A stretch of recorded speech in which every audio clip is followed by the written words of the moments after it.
Right, good morning, good evening, good afternoon, everybody. It is a pleasure to speak to you. It's also a pleasure to see so many, well, old faces doesn't mean chronologically old, but familiar faces. And by the same token, I fear that maybe a lot of what I'm going to say is old hat to many of you, but hopefully we'll get some value out of it. So I've got just about an hour, just less than an hour, to talk about a very broad topic, our challenging contextual environment. 4 components. I'm going to kick off with a very quick overview of a number of global trends, then narrow things down to South Africa, roughly 7 what I'm going to call tipping points. From that, 4 very generic scenarios, and then to leave you with a few things to think about, a few things to ponder, a few things to reflect upon as we gaze into the future. If we go back to as recently really as 1990, the late 80s, early 90s, all kinds of good things seem to be happening on this planet. We saw the Berlin Wall being disassembled. We saw Russia, or the USSR in those days, abandoning communism in favor of glasnost and ultimately, supposedly, capitalism. We saw China becoming a serious part of the world. In fact, so much so, and many of you might recall, Francis Fukuyama wrote a book entitled The End of History, proclaiming that now that all these difficult things have been sorted out, really from here onwards, life's going to be easy. Of course, he and many others were totally wrong. If anything, the world has become even more complex than ever before. Now, to try to capture all these complexities within just a few minutes or even a few hours would be impossible. So I've come up, and some of you have seen this before, with a bit of a gimmick, whereby, and it fits in nicely with the general theme for today, whereby the word foresight, spelt from 12 o'clock moving clockwise, can be used to identify, if you like, 9 global trends. So those trends are, again starting at 12 o'clock, the 4th Industrial Revolution, the what I call Oriental, which is really a bit of a cheat. Oriental really refers to Asia. I'm using it here to depict the developing world in general. Then we have, I'm afraid, what seems to be an age of recessions and recessionary conditions. We do see growing empowerment all over the world of millions of people.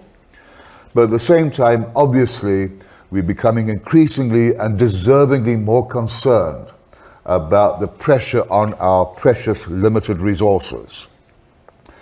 Inequities, inequalities still prevail, in fact, in many cases, more than ever before. We are getting, well, some of us are getting older, especially those in Europe, Western Europe, in Japan, in the USA, and in China. The graying of populations is becoming a very serious concern. And then climate change, we cannot deny. And then finally, having access to everything. So these are not necessarily the only, in fact, they're not the only 9 trends. Different people will come up with a different selection, a shorter selection, a longer selection. But in the interest of fitting in with my gimmick of using foresight, hopefully they will suffice. You'll also note that most of these are well known to you. I'm not going to share with you anything that's brand new or spectacular or audacious, but just a quick look at each one of these for the next few minutes. The 4th Industrial Revolution, although it's well known to most of us, it's actually interesting. The concept is only about 6 years old. It was first introduced to us or to the world by Klaus Schwab at a meeting of the World Economic Forum in Davos. And some people even deny the existence of a 4th revolution and simply say it's a 3rd revolution on steroids. But be that as it may, the big outer circle on the right-hand side gives us a sense of what this could be all about. The convergence, at the same time almost, of things such as mobile devices, smart mobile devices, artificial intelligence, virtual reality, Internet of Things, cloud computing, smart robots, big data, all of these converging apparently almost simultaneously and creating the so-called fourth revolution, following three earlier ones, going back to the 1700s, the Industrial Revolution, as was formerly known. There was only one at that stage. That was all about water, steam, and steam being used as a source of power. Then moving forward, we had the assembly line, triggered to a large extent by electricity. More recently, computing, and now, of course, the fourth one. And in each of these, historically, the same concerns that are now being expressed were relevant. One of them being the fear that this new technology, this new profound technology, would rob millions of people of their jobs. In actual fact, it turns out those previous three, in any case, did indeed destroy many jobs, but created even more. But the new jobs did require, obviously, new sets of skills. As far as this current revolution is concerned, we all read the same kind of things.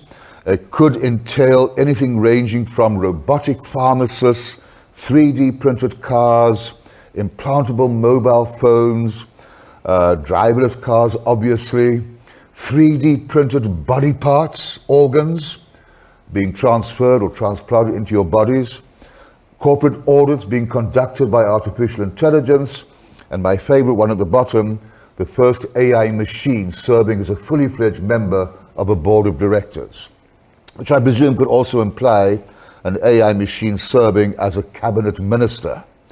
And you can decide which one you would like to replace, or which ones, perhaps, for that matter.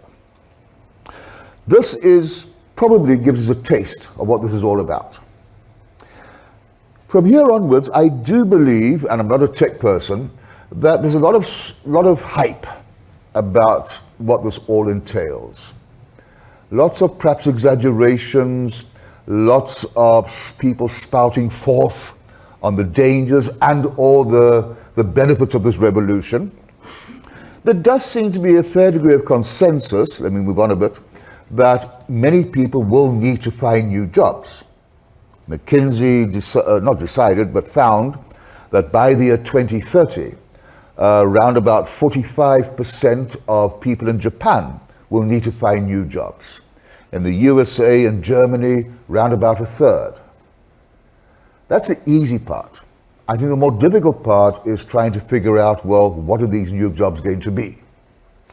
We can take the almost sensational approach and I think sometimes people just randomly join together a few words and come up with job titles such as waste data handlers and vertical farmers and digital architects, body part engineers, virtual lawyers, climate change specialists, avatar managers, surgeons who can improve your memory, new science ethicists, I'm sure, climate controllers, child designers, elderly well-being consultants, and the list goes on and on and on. I don't think it's all that useful.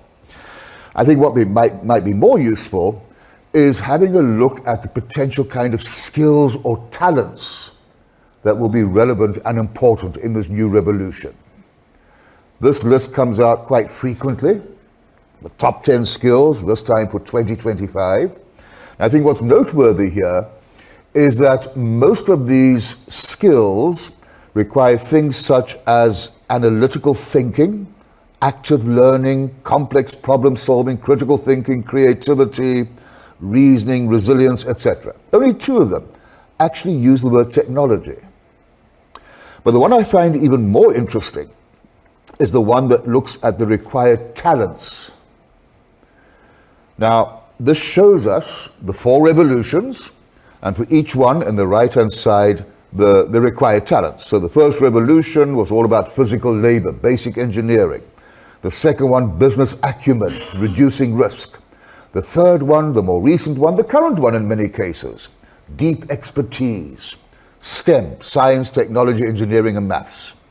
And now, in this current revolution, very interesting collection of required talents. Learning agility.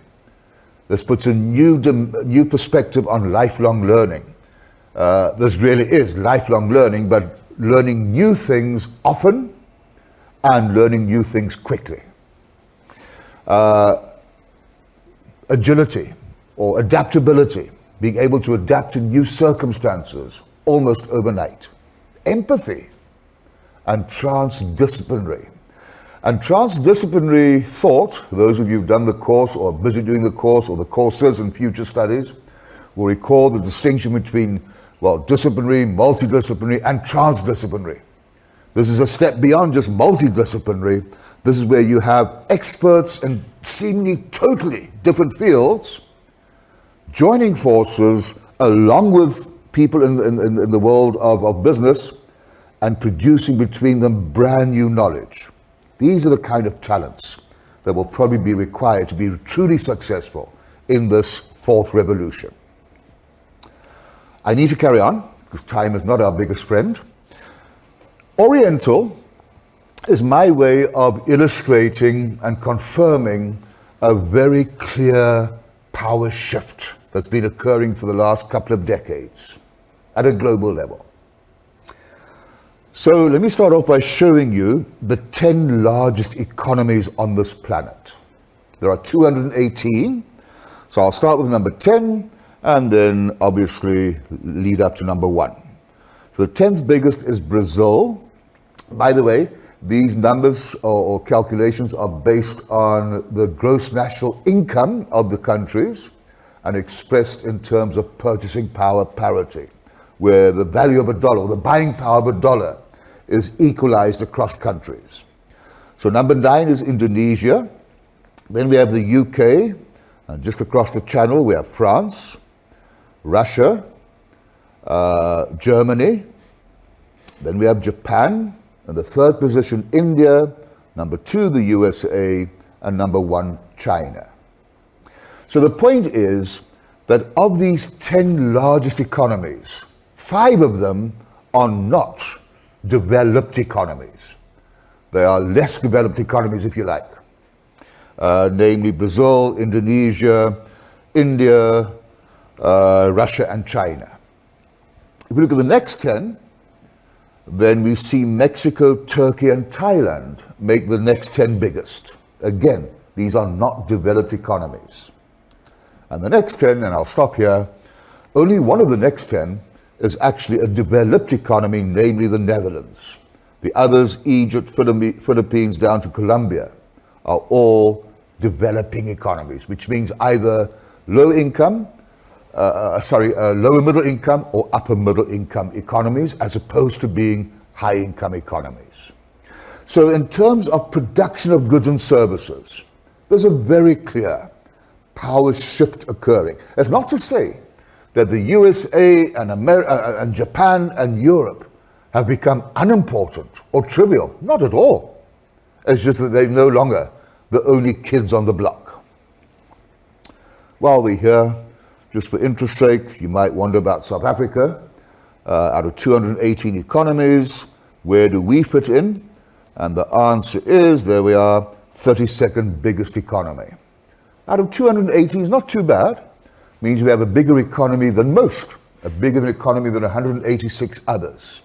We do not have, as many South Africans seem to think, a trivial, unimportant Mickey Mouse economy. But this power shift is not just about production, it's also about spending, the ability and the desire to spend money, which is very often a function of the number of middle-income consumers in a society. And here we again see a very clear trend.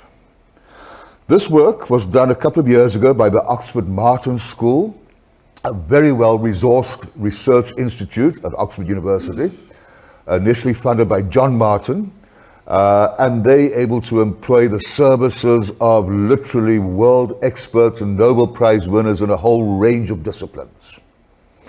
And amongst other things, they attempted to measure the number of middle-income consumers in different parts of the world. First of all, in 2009, and then an estimate for 2030. As you can see, in the case of North America and Western Europe, over that period, the number essentially moved sideways. That's because of aging in those countries and a massive slowdown in population growth. But in other parts of the world, such as South America, we see an increase of around about 130 million. In Africa, a very pleasing increase of just over 200 million middle-income consumers. But even that, which looks impressive at first glance, pales into insignificance when we look at that number for Asia, an increase of 2.7 billion, which essentially means if in 2009 we had 1.9 billion such consumers, by 2030, 3 billion more. And virtually all of those 3 billion originating in not Europe, not America, but the so-called developing parts of the world. Another way of illustrating this economic power shift. Which brings us then, still talking economics, to a rather, I suppose, sad story. And that is, in the last 14 years, you and I, and anybody else who's been around since around about 2007, has experienced two of the world's worst recessions ever recorded. Ever recorded. Not just in recent times, although they're probably only been recorded in recent times, but for what it's worth, ever recorded. Within 14 years. Normally, or I suppose not normally, but you would expect a major global recession perhaps once every 30, 40, 50 years. Not two within less than 20 years. The first one is still fresh in our memories. Around about 2008, 2009, a financial collapse initially in America, in Europe, some other parts of the world, giving rise ultimately to a real economic collapse. And at the time we thought, couldn't get much worse than that. There was the first major recession for many years. In fact, it became known as the Great Recession, reminding us of the 1929 Great Depression. There seemed to be a fairly quick recovery from that, a bounce back. But for the next number of years, 8, 9 years, the world economy generally, with one or two exceptions, kind of muddled along. In early 2020, around about January 2020, the World Bank and the IMF, as they always do, brought out their forecast, if you like, for the world economy, and claimed in different ways that this year, 2020, is not going to be all that great. There'll be a bit of growth, but still very sluggish and wishy-washy. Of course, little did they know that a few weeks later, that mediocre growth is going to turn into, well, no growth at all, as we saw the effect of the pandemic-induced recession, even worse than the earlier one. Again, by the looks of things, fairly short-lived, when you say it quickly, but very confusing.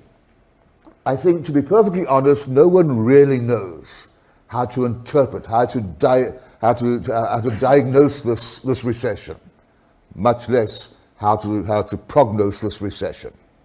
We saw last year that after that massive slump, to quote The Economist, we first had a frightening slump and now a weird and a furious and exhilarating boom.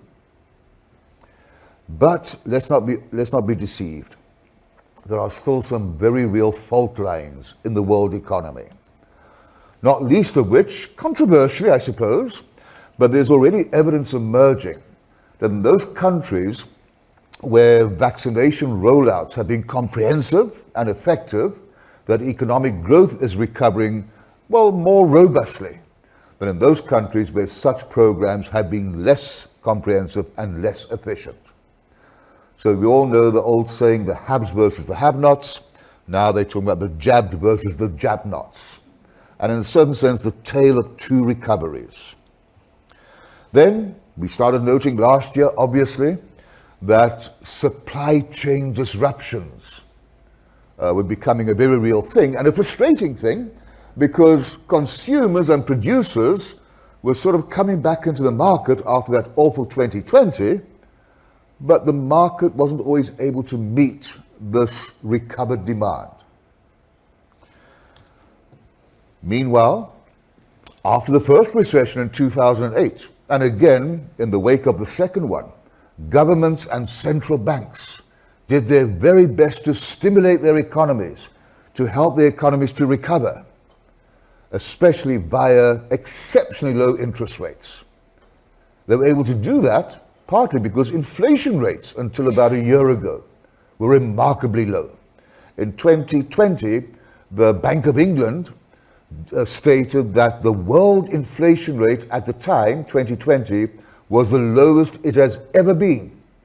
And interest rates were correspondingly extremely low. During the course of last year, that started changing. We started seeing signs of the inflation rate, let me just show you a graph here, heading upwards from very low levels, sometimes reaching zero during the course of 2020. By the end of last year, as you can see there, if you look at the blue line, the world inflation rate hitting 5%, and the other parts of the world in a similar direction. And that was all before what happened in February, the invasion of the Ukraine by Russia, which of course has exacerbated this inflationary trend. And so we have seen, not surprisingly, and we expect to see more, I'm afraid, interest rates being moved upwards. In some cases off a very low base, but nonetheless, the timing could not be worse. Some people would suggest that the world, or many parts of the world, are now in the midst of a sort of a stagflationary period. The worst of both worlds, stagnating economies, accompanied by rising inflation. A policymaker's nightmare. If you try to reduce inflation by raising interest rates, you are bound to suppress economic activity. If you don't raise interest rates, then you're bound to get even higher inflation. Some of the short-term forecasts for countries such as America and England are that inflation could reach 10% before the end of this year. In South Africa right now, just below 6%. I never thought I would see the day when this country's inflation rate, perhaps only for a couple of months, when this country's inflation rate was going to be lower than that of America and Europe. And we're pretty much there. So as I say, coming at an awful time. Now, does this mean that we're heading for another recession? I don't know. It's going to depend upon many things, not least of which the duration of this conflict in the Ukraine. I think driving here this morning, I heard somebody saying that the cost of a barrel, have it sold, of cooking oil a year ago was 340 Rand. He's now paying over 900 Rand. And as sadly is often the case, rising food prices naturally have a much bigger negative impact on poorer members of society than more affluent members, because food is a much bigger part of their monthly basket. Right. Moving on. From the earlier recession, the 2009 recession, and through this current one, we are seeing what I believe is potentially a very important trend. And that is the share of international trade in the world economy has been declining, and declining quite quickly. So up until, let's say, 2008, more and more countries were embracing the idea of, let's call it globalization, including free trade. Free up trade, that is one of the pathways towards economic growth and development. But then, as a result, perhaps partly of that earlier recession, add to that changes in, I suppose, political sentiment, not least of which in the USA. We all recall Donald Trump stating at one stage, and I more or less quote, "We need to stamp out the ravages of other countries destroying our jobs, stealing our jobs, destroying our industries, etc., etc. We need to embrace," he said, "protectionism. That is our duty, or that is my duty as leader of this country." We add to that Brexit. We saw a couple of weeks ago the results of an election in France where one of the candidates, Mrs. Le Pen, extremely right-wing and I suppose nationalist, did well. She didn't win, but did rather well. I think we have similar groupings elsewhere in Europe. And we start asking the question, does this herald the stalling, a slowing down of the rate of globalization? Are we witnessing a renewed era of protectionism, which for many years for the World Bank and for Washington was a swear word? Are we seeing nationalism, but ultra-nationalism rearing its ugly head as countries seem to be becoming more inward-looking? And as I say, I think the graph you now see on the screen is a rather important one. Meanwhile, on a more positive note, if we sort of take a step backwards and try to de-link ourselves from the now and the immediate and the last night and this morning, and look back over a slightly longer period, we actually find that on balance, on average, which of course is an awful thing, but on average the human condition seems to have improved. And there are many examples of this. The share of girls of primary school age actually enrolled at school has risen from 65% to about 90%. These are global figures. Not perfect, but much better. The share of one-year-olds who get at least one vaccination against a childhood disease from a mere 22% in 1980 to around about 90%. And in so doing, by the way, hundreds of thousands of babies' lives have been saved. Adult literacy, 200 years ago, 10%, today approaching 90%. Women's right to vote, until 1892, no country permitted women to vote. In 1893, one country did, the first country, and now over 190 countries. That first country, by the way, being New Zealand. And then obviously cell phones, and along with that internet, has changed the lives, especially of those people living in continents such as Africa, where landline 20 years ago was a rare and very uncommon phenomenon. Now suddenly, all over the world, but especially in Africa, people are now more engaged, able to integrate, and able to do all kinds of wonderful things with advanced cell phones and with internet. So in many ways we can say, on average, human beings are living longer lives than ever before, healthier lives, they are better educated than ever before, and better integrated. But in a strange, ironic twist, success in, for instance, reducing poverty creates its own set of challenges. Put very simply, as more and more people reach middle income by escaping poverty, and even high income, then given the current spending propensities of middle income consumers, because you want to buy more stuff because you can, you're also indirectly consuming far more resources than ever before. So as a quick little example, it's a well-known fact that if you are a meat eater and a beef eater, for every kilogram of beef that you and I eat, we are also indirectly consuming 7 kilograms of grain and about 20,000 liters of water. Just one little example. Add together all the little examples and blow it up, and we discover that if everybody were to reach middle income level, the planet would only have sufficient resources to accommodate 6 billion people. And if everybody were to reach high income, only enough resources for 2 billion people.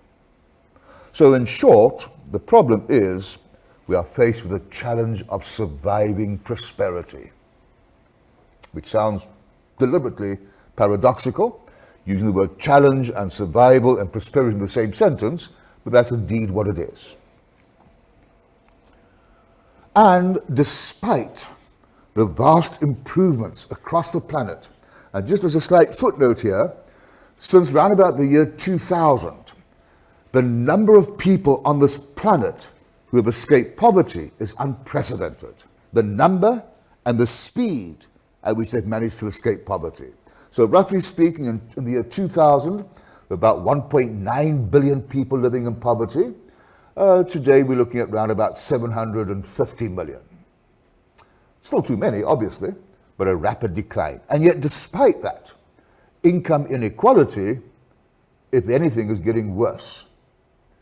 Now, that might sound a little bit strange, but just bear in mind that inasmuch as the incomes of poorer people have risen, which is great, the incomes of more affluent people have risen at a faster speed.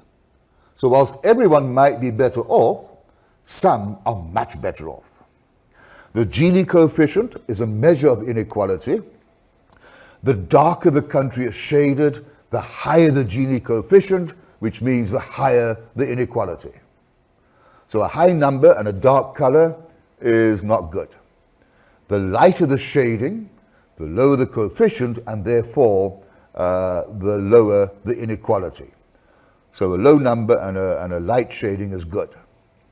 There's a mixed message here, but I suppose we do have to remind ourselves that looking at South Africa, a very dark color, which means a very high Gini coefficient, which is not a good thing to say. In fact, it's a known fact that for a number of years, this country's Gini coefficient has been the highest in the world, which implies this country has the highest income inequality on planet Earth.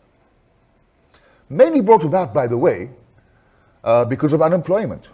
Not so much because of the huge gap between workers and CEOs, but rather the even bigger gap between workers earning a salary, which might not be superb, but earning a salary, and those who are unemployed earning a zero salary. That's the biggest single reason for this inequality in South Africa. Just bear in mind, it's a bit sort of sensationalist, but to give us some sense of this, the world's richest 26 individuals, not companies, have as much money as the poorest 3.8 billion people. Now, it just so happens that the population of planet Earth is 7.6 billion. So 3.8 is 50%. So 26 individuals have as much money as half the world's population. Moving on to the aging of populations. And I'm just going to show you Western Europe by way of illustration, where we see that about 11 years ago, a quite remarkable thing happened. And that is the number of elderly people, that's the red line, caught up with and overtook the number of children, the blue line. And that gap has been getting bigger and bigger and will continue to get bigger and bigger. So a growing number of elderly people, there are more elderly people in Europe than there are children. And meanwhile, it probably happened a year or so ago, started happening, number of people of working age declining, or at least traditional working age. And so we are seeing a growing dependency ratio, a growing number of elderly people, and by the way, these elderly people are not only reaching the age of 65, but potentially living another 20 or 30 years. So a growing number of elderly people relying financially and otherwise on a shrinking number of people who are working and therefore paying tax. And this gives rise, as I say, to all kinds of squeezes and concerns.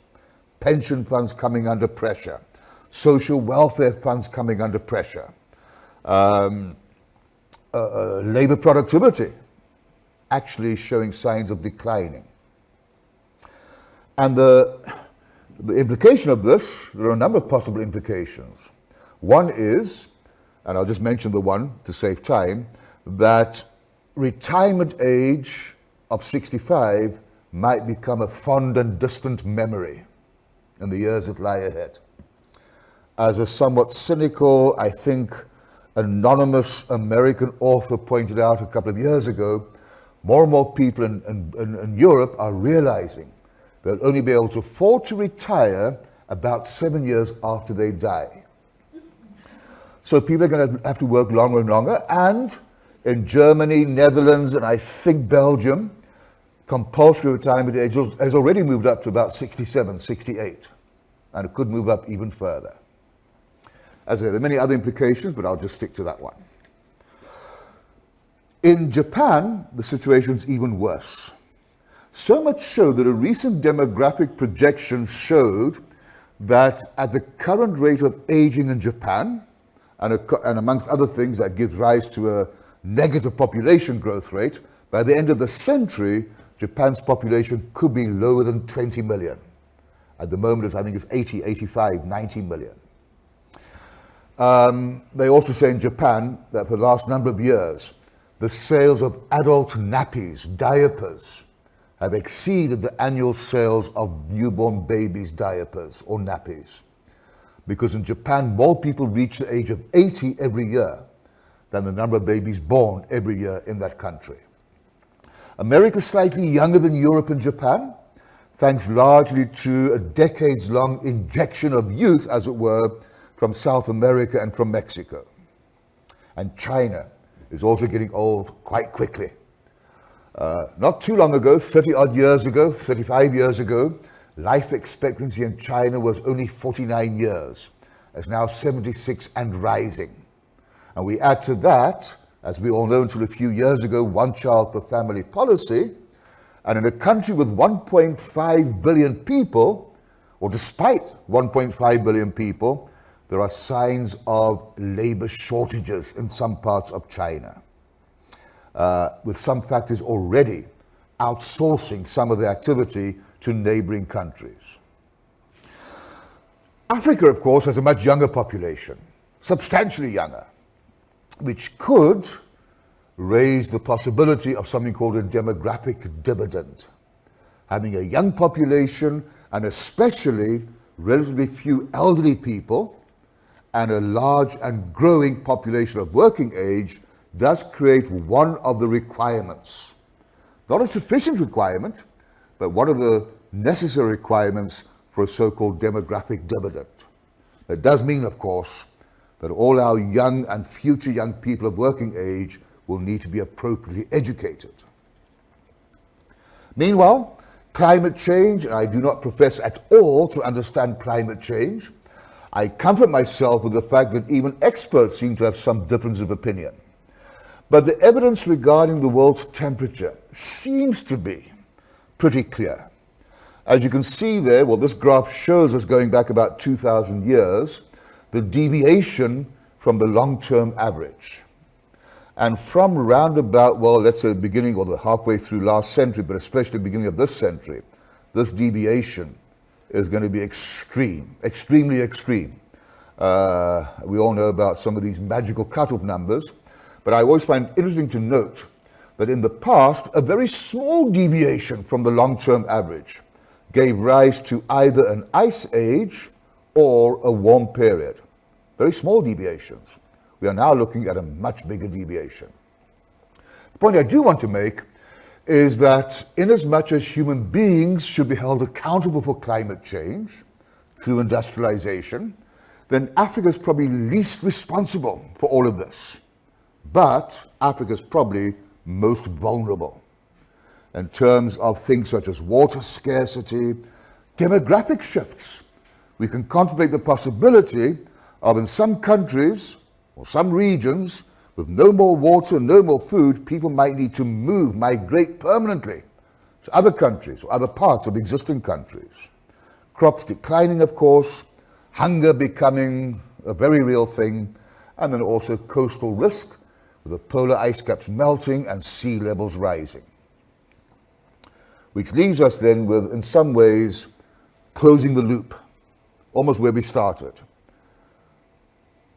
I just realized I should have probably started video on this thing. Has everybody been able to see the slides? Oh, okay.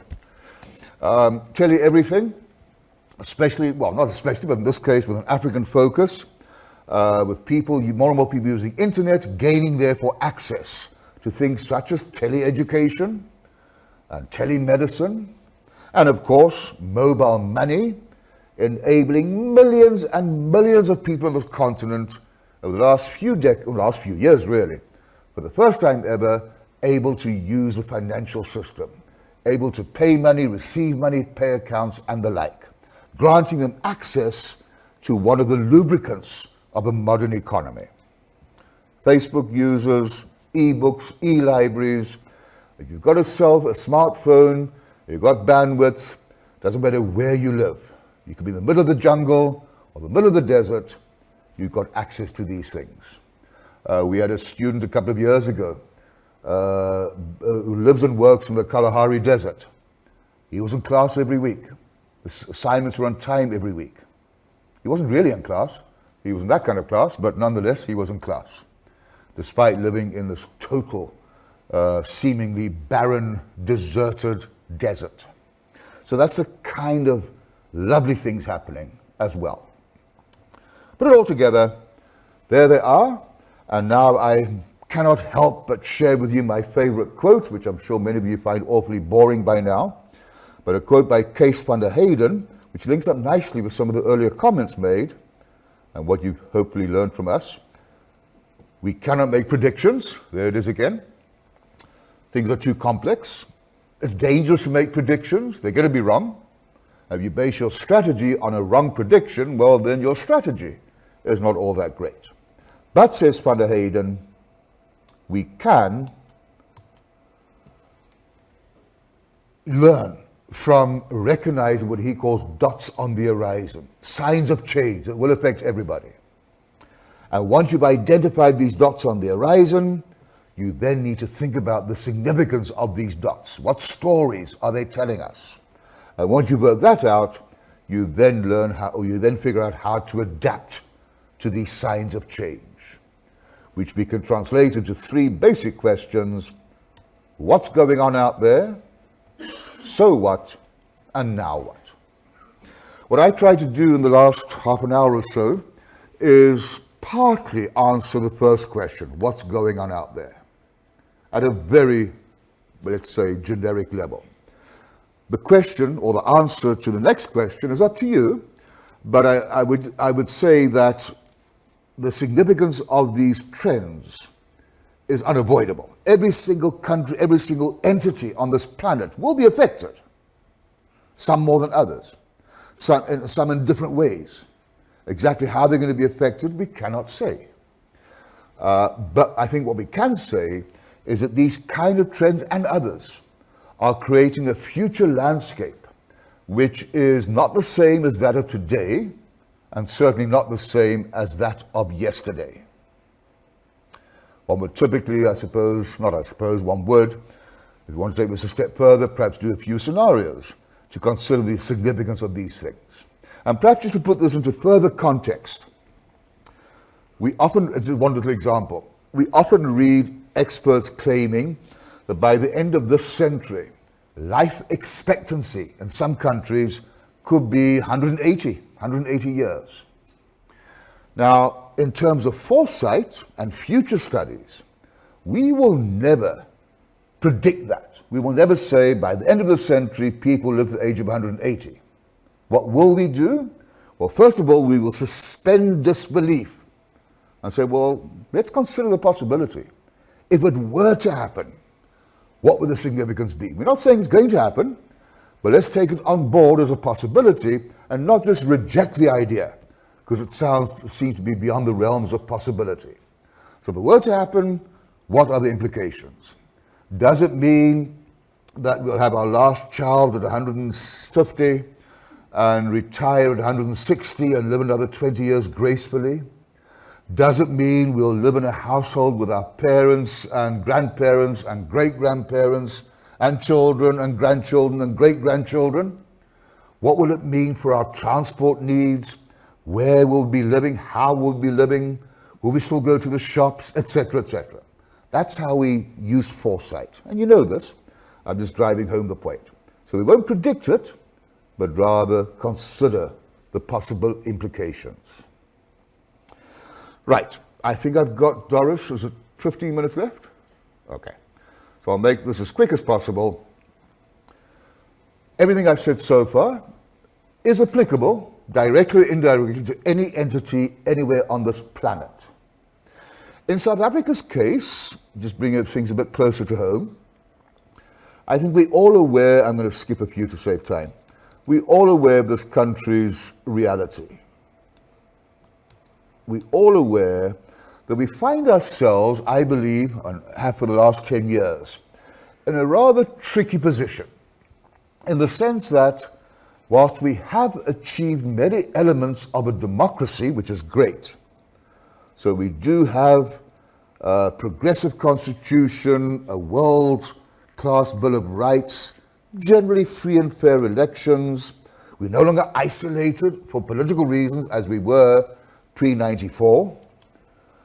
At the same time, we are suffering from low economic growth, chronically high unemployment, getting worse than ever before, 35%.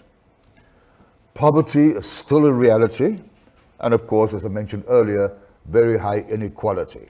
So in short, we're suffering from this kind of dichotomy between making progress in terms of democracy, which is not being matched in the sense of economic development, or at least not inclusive socioeconomic development. And this mismatch, this disequilibrium, is a cause of tension. Any disequilibrium is a cause of potential tension.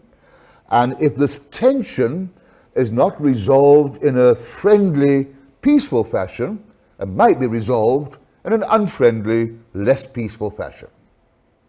So we could say that South Africa is currently suffering from a democratic surplus.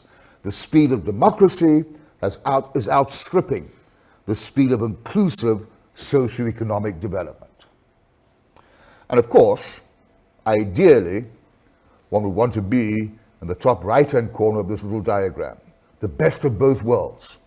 So democracy along with inclusive socioeconomic development. And the question we could pose is, what will drive the ability or lack of ability to move to that top right-hand quadrant? And I would like to propose 7 tipping points. Issues, developments, questions, concerns that if addressed in the right fashion could take us into that top right-hand corner. But if neglected or not properly addressed, could tip us into, well, take your pick. I hate to say this, but at least top left and even perhaps bottom left. So what are they? Again, rather generic. Whether we like it or not, being able to compete in the global economy is important. We look at the success of the last couple of decades of many developing countries. Part of that success has been built around exactly that. Producing things that the world markets want, selling it to these markets at a reasonable price, thereby earning foreign exchange, thereby helping to grow your own economy, and hopefully also even creating jobs. Secondly, I've just mentioned it. How are we going to deal with that democratic surplus, that mismatch between what democracy promised for many people, but for many people has not delivered? The importance of social capital. Some might say it's a bit wishy-washy, a little bit vague, a little bit fluffy, but there's so many studies showing us that social capital, social cohesion, goodwill, trust, etc., are crucial. Is a crucial sort of glue in terms of a successful nation. Not surprisingly, will we generate sufficient skills and the right kind of skills? I have to say this as an economist, I have to put that hat on every now and again. We do need savings. Savings, we know from Economics 101, are crucial to finance investment. And by investment, I mean new machinery, equipment, buildings, bridges, and infrastructure, which in turn is a crucial requirement for economic growth. Then, equally, perhaps in some ways even more important, an important feature of successful countries is that their institutions are well run, efficiently, and in a democracy are run with integrity. And then finally, indirectly mentioned already, we have a young population. Will that become our biggest enemy or our biggest asset? Now, using one or two techniques that many of you have come across in your studies, including a cross-impact analysis, we discovered that those two are particularly important. Just a little bit of, just two seconds of theory. Important in the sense that they have a very big impact on all the others, and at the same time are heavily impacted by all the others. That makes them crucial. Amongst all these crucial variables, the most crucial. If we use those two, excuse me, to come up with a set of scenarios, we find this. But before I just want to show you this one. Sorry, just a quick detour here. Sorry, what are those two? It's skills and institutions. So just a quick thought on institutions. There you see what I believe is a very appealing and compelling story. What we have here is a large selection of countries. And for each country, we have their average or GDP per capita, and we have on the left-hand side, vertically, some measure of institutional quality. And essentially what we see here is the following. There are no rich countries with poor institutions, and there are no poor countries with good institutions. And there's a great deal more evidence in support of this idea. In South Africa, and I suppose we really now embarking upon a delicate topic, but up until around about 2009, we generally had good institutions, well run, good leadership, and generally run with integrity. That all changed, or lots of it changed. If I quote our president of today, he also used the term state capture, which amongst other things probably eroded the competency of many institutions and or the integrity. I think I've said enough. I think it's fair to say that our once proud record in the late 1990s, early 2000s of autonomous democratic institutions, unfortunately, well, that proud record became rather eroded.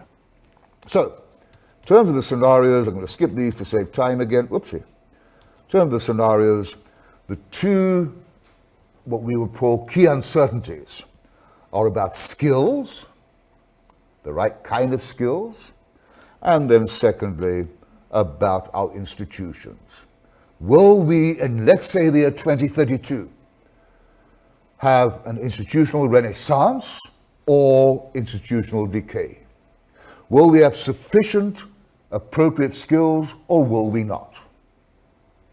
And as you know, each one of these quadrants will give us a scenario, which, just to remind you, is not a forecast or a prediction, it's a picture of the future. So there's the ideal one, the best of both worlds. Our institutions recover their competence, and our skills level is generally better. That's gold at the end of the rainbow. Many of the other things I mentioned will then be addressed in a positive way. But at the other end of the scale, poor skills, poor institutions, a winter of discontent. I think Shakespeare had said that somewhere. Right skills, but poor institutions, that could be something like an Indian summer. A phrase in English that refers to a situation where it's actually winter or autumn, and just for a couple of days you have one or two unexpectedly glorious sunny days. But just one or two, doesn't last very long, it's short-lived. And the top left-hand side, institutions are better, but skills are not. Hope springs eternal. Now, I'm not going to bore you with a long description of each one of these because I haven't got time to bore you. But perhaps just, I shouldn't do this, but I'm going to do it in any case. If you had to ask me where I think we might be in the year 2032, and many of you know that I am perhaps a naive optimist, but I'm going to suggest that, not straight away, but in the years that lie ahead, I think we can make meaningful progress in restoring our institutions. Don't expect it to happen tomorrow or next month, but in 10 years' time, I think we could achieve that. This one, however, even as a naive optimist, I'd be hard-pushed to say we're going to find ourselves there in 10 years' time. That's pushing my optimism.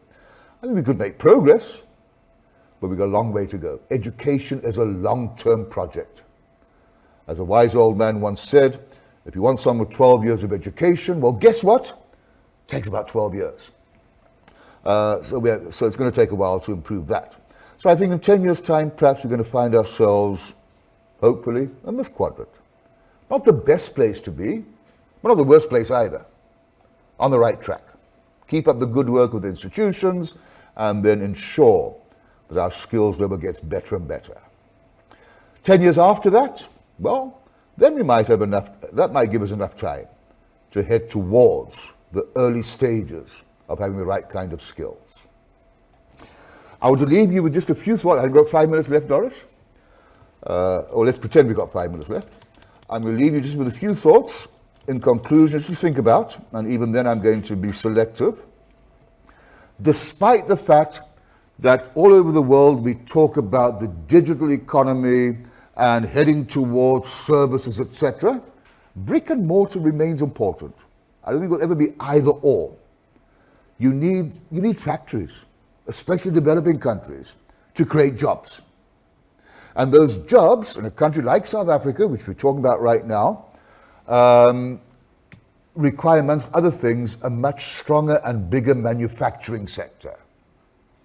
We need to, we've been saying this for so many decades, we need to use what we have, our resources, and convert them into something that the world out there wishes to buy. In other words, we need to add value or beneficiate.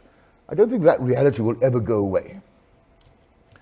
A second thing to think about, which I've hinted at already, is, and this is, I know the answer is, the question is, are we creating the right skills right now for the fourth industrial revolution? I think you'll agree with me, the answer, I suppose, has to be a no. I think that our entire education system, from preschool to beyond university, needs a total revamp.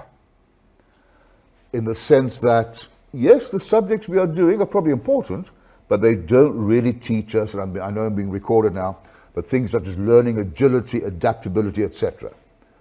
Someone once said that many jobs will go unfilled because we are not being educated for the real needs of the future workplace. And what is that?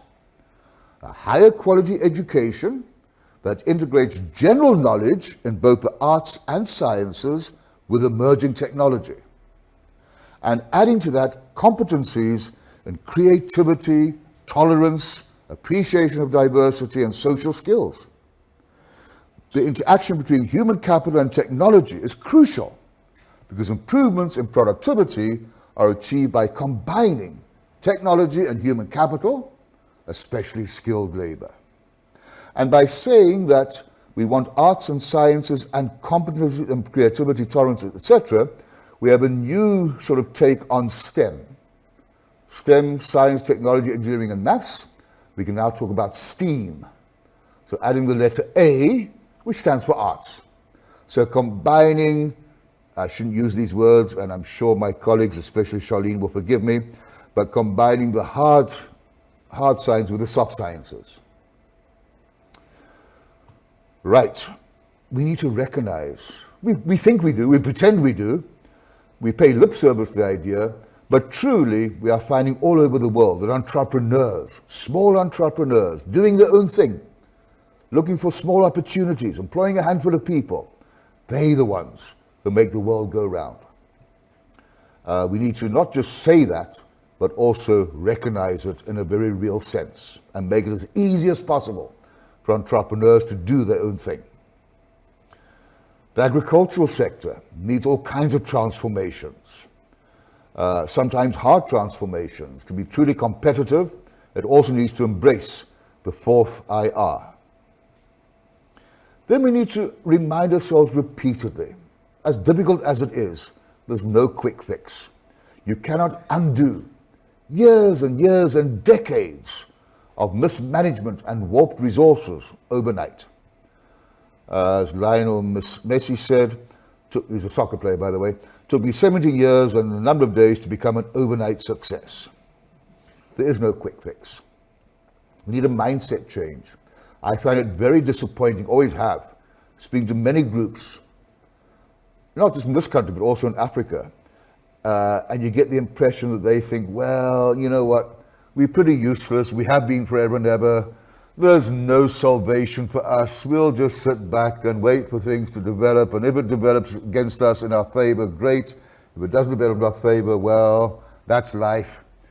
We need to change that mindset. At the risk of being awfully sugary, cut out the word "im" from the word impossible. And then, amidst all the negatives, we need to remind ourselves every now and again, there are positives. To quote, well, it depends who you consult here. Some say to quote John F. Kennedy, others say to quote Margaret Thatcher, but to quote somebody, we must watch the trend lines, not just the headlines. It's very easy, as I said earlier, to get caught up in the day-to-day, short-term, largely negative news. From time to time, let's just remind ourselves that this country, I'm talking about South Africa, is after all an upper middle income economy, amongst the 35 largest in the world. Our financial infrastructure is truly world-class and recognized as such. We have a fairly diversified economy. Only 10% of our economy today is about mining and agriculture. 70% is about services. Our central bank, I'm not paid to say this by the way, our central bank does a pretty good job and has for many, many years under sometimes trying circumstances. We do have that youthfulness. We've shown to be resilient. The years before 1994 were even worse economically than they are today. And if it suits us, we can be innovative. Just a few more practical numbers. Just to remind you, in the decade or so before 1994, our average inflation rate more than 14%. Today, just below 6%. The prime rate for 13 years averaged 17%. Today, it's 7.5%. Our Human Development Index has improved since the early 2000s. So, I really must stop talking now, so I'll do that straight away. And some of you have seen this before, but I still find it useful.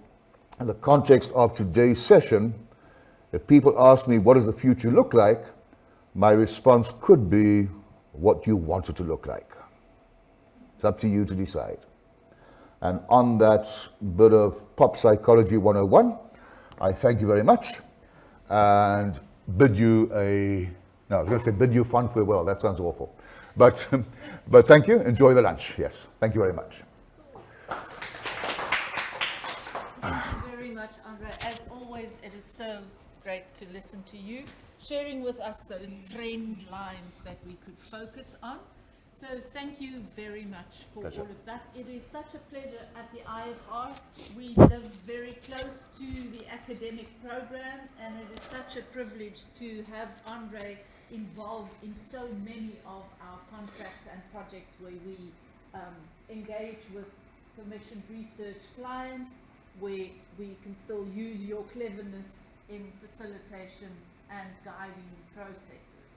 So there's two questions online, and I think we have some time. Is that okay? Well, we're beyond our time, but all right. But yes. Okay, cool. So Kay has asked a question. I don't know, Kay, if you want to ask it yourself online while you're here. Okay, if globalization is slowing and with countries like the US likely moving back to domestic supply chains, which by the way we are calling near sourcing, in the near or midterm future, what might this mean for South Africa, other emerging economies, developing economies designed to compete more in the global economy? Well, it's going to make it even tougher than ever before, but I suppose one could also argue, I suppose Claire's there somewhere, there we are. I suppose one could also argue that, or some people argue, that the next big thing after China is India. India has a younger population than China. It is growing faster. And in fact, India's population should exceed that of China by the end of this decade. And we're starting to discover that production costs in India and manufacturing are just as low, if not lower than in China. So where am I aiming for here? India could become the next China, but then once India's demographic window of opportunity has wound down and shut down, and that could be around about 2050, then the only region left to enjoy that possibility would be Africa, or sub-Saharan Africa, which obviously includes South Africa. So some calculations show that India's window shuts down in 2050, and Africa's window actually opens up in 2050. Now, many people might say, in fact, when I first made this discovery, 2050, we have to wait another 30 years for this wonderful window to open up. I was disappointed. But then giving it another different consideration, I realized if that window were to open up now, or in the next couple of years, in Africa, we wouldn't be ready for it.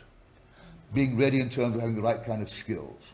So maybe it's a good thing that we have 30 years to get our act together here in Africa and prepare for this once-in-a-lifetime opportunity. The other question is missing climate change, extreme weather. Yes, you say you're missing it. There are many things missing. I think I did sort of a beginning point out. Sorry? Water and dryer was there.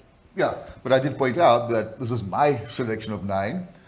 Just as you are identifying extreme weather events, there are many others one could identify, but I confine myself to 9. I did actually refer to hotter and drier. The letter H stands for hotter and drier.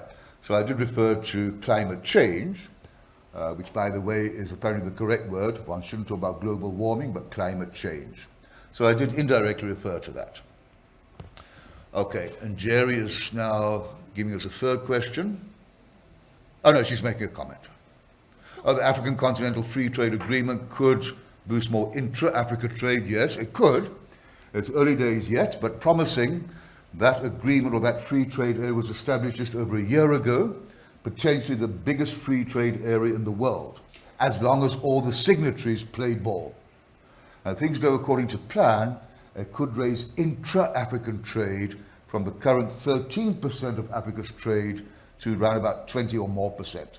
I must be honest, intra-Africa trade has not really changed all that much in the last 20 years. It's very disappointing that, unfortunately, if we take South Africa, I'm afraid there's little that the rest of Africa produces that we want to consume. We produce a lot of things that the rest of Africa wants to consume. Right, I think that was 3 questions and not 2. Thank you very much. Okay, thank you. Thanks, Andre.